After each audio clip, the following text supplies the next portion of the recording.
Hello, in this video I'm gonna show you how you can uninstall apps on your Redmi 12R.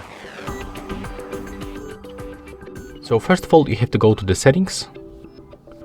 Then you have to scroll down and go for all apps that you have on your phone, so it will appear just right here.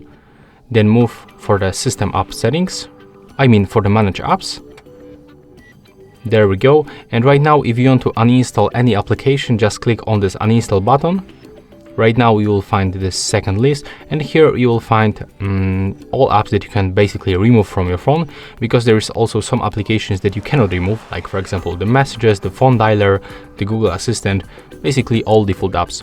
For example, I would like to get rid of the dev check and the caffeine, so select applications that you want to delete, then click on uninstall button, click OK, and after a few seconds it's finished. So yeah, that's all for this video. Hope you like it.